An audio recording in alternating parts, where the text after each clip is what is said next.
So guys, short review lang for today. This is the Beast Deities or Kong Studios Super Saiyan 3 Xeno Goku Black. So he comes with these boxes. Ito yung pen holder. And ito yung main figure box, which is yung Sobek Beast Deities. And yung kanilang emotional memory bookmarker. So covered na siya na plastic cover. So in case na you're wondering why is it glossy, ayan. So ito yung number 30. So ito yung Super Saiyan 3 version. This is available sa AliExpress and sa Shopee. Sa Shopee ko ito nakuha. And sa Facebook, you can get it from Fatboys Collectibles. Lilink ko yung kanyang profile here sa description. So anyway, ito si Goku Xeno Black with the SH Figuarts Goku Black figures. So these are the regular Goku Black figures, the original ones. The head is from Demonical Fit and the accessories are from DL Customs. Same with this. This is the Super Saiyan DL Custom head. Yan. And the event exclusive Goku. So far, right. So let's proceed with the review. So in case you're wondering kung bakit siya naka-stand, because the figure is top heavy, yung hair niya sobrang bigat. So kailangan niya ng stand for standing. Yan. So anyway, accessories muna tayo. So this is the regular faceplate. I'll have you know na lahat ng faceplates are may removable mask piece. I'll show you later why. So yan. Screaming head. Damaged angry head. Yan. So one set of pose hands. So ito yung pose hands. Yung parang paghawak niya yung pinapakita niya yung time ring niya. So as you can see, the time ring is sculpted. Lahat ng hands ganyan. May excellent. So ang may time ring sculpt lang is yung left hand. Okay. That goes with everything. Yan. Ito yung kanyang blast hands. Ito yung pointing hands.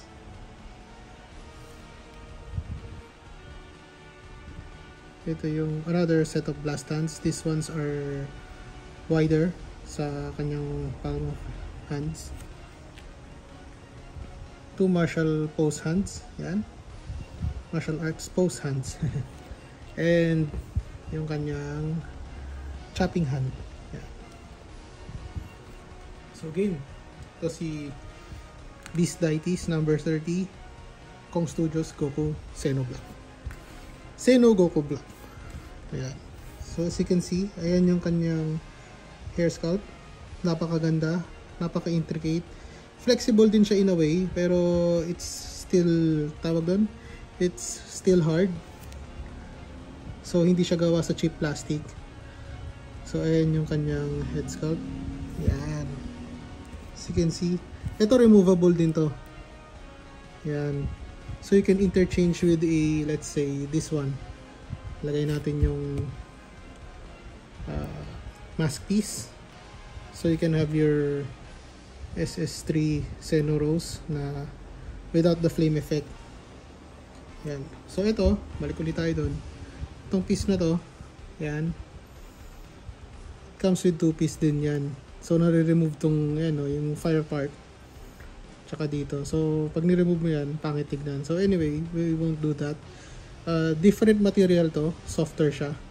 So pag ilalagay mo siya rito, yan ang itsura niya sa screaming head. So you can see. Yeah. So from this video forward, moving on, yan. Ito na yung nakasalpak dyan. So, hindi natin tanggalin. So, articulation test muna tayo.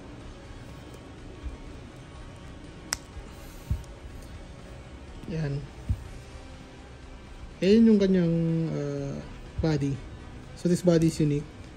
Made by Kong Studios. Wala siyang pinagkopyan. So, and ito yung hair sculpt. Head and hair sculpt niya. So, two pieces yan. Nare-remove yung bangs. So, you can interchange the faces. Ayan. So, Lagay natin yung serious face. Yan. Tapos yung bangs. Okay. So, meron siyang 3 parts of articulation dito. Actually, 2 lang pala. So, yan. Nagagalaw to. In the middle. Nagagalaw din yan. And this one sa baba. Naiikot din siya. Naro-rotate siya. Yan. So, babalik natin siya rito sa kanyang body.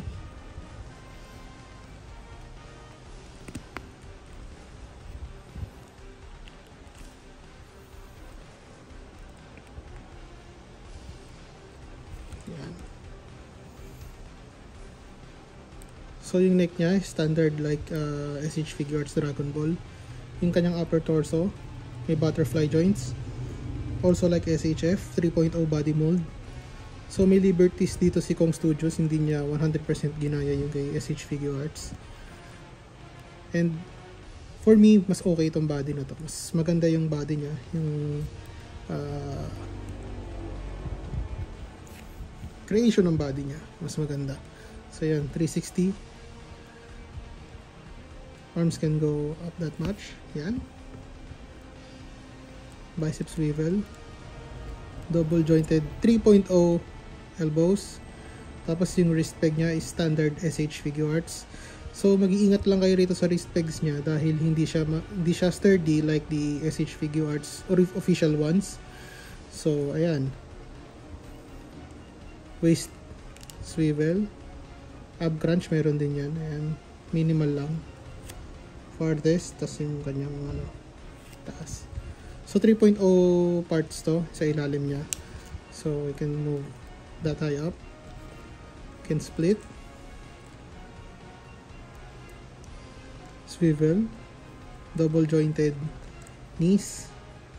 Tapos yung foot niya can go up, down a bit, left and right, tsaka ankle pivot. So medyo pangit yung movement dito sa foot, pero this will do. So balik ulit tayo dito sa main figure. Sculpt wise, napakaganda ng sculpture nitong figure na to. So ayan, makikita niyo yung details niya. Maganda rin yung naisipan nilang ilagay yung teared up costume niya when he transforms to Super Saiyan 3 full power. I guess ito yung kanyang full power dun sa Xenoverse na card game. Ayan din uli yung kanyang time ring. Fully sculpted siya. So ayan. So magsa-size comparison muna tayo with other SH Figuarts. So let's continue with that segment. So scale comparison tayo this time. We have the SH Figuarts Rosei Goku with the DL custom headset and the original SH Figuarts SHF Goku Black. So as you can see, the SH Figuarts are smaller than the Kong Studios or Beast Deities Xeno Goku. I don't know why they did this, pero it may be of the sculpting issues or whatever. Pero it still might work as your, let's say, full power SH Figuarts SS3 Xeno Goku. So let's compare it with other products. What I mean by other products is that this is from Kong Studios, not Beast Deities. It's a joke. People know that Beast Deities and Kong Studios are the same, but they rebranded in the middle of their production of the figures. And we have the Demonical Fate Martialist Forever. I think it's Martialist Forever Son Goku. So as you can see, the Beast Deities is significantly taller than the Martialist Forever Demonical Fate. And it's kind of weird because when you stand him side by side, the Martialist when you stand him side by side with the official SH Figuarts release, they're the same height. So why? Anyway, so again, this is the 3.0 mold from Demonical Fate, and this is their Kong Studios Vegeta.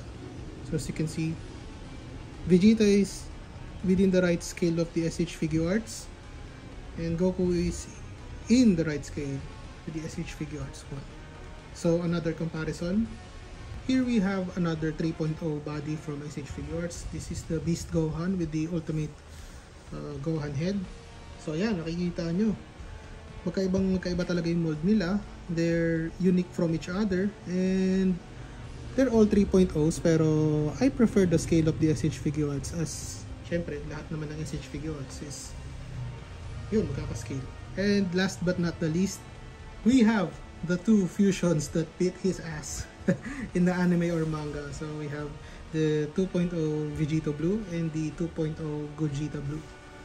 So guys, again, this is the review of the SS3 Seno Goku Black from Beast Deities, aka Kong Studios. Thank you very much guys for watching this review again. I hope that you find this video very informative, and you can expect the figure when it comes shipped to you. So for me, napaka worth it nitong figure na to. If you can find it at a fairly decent price, I'd recommend you get it dahil for one, it's unique, and Bandai, I guess, won't be releasing these types of figures. What I mean by these types of figures is that yung mga non-canon figures, they might release it for a very long time, and this is the option you have for the SS3 Seno Goku Black for now. So thanks again guys for watching, and I'll see you soon sa ating next review. Bye bye!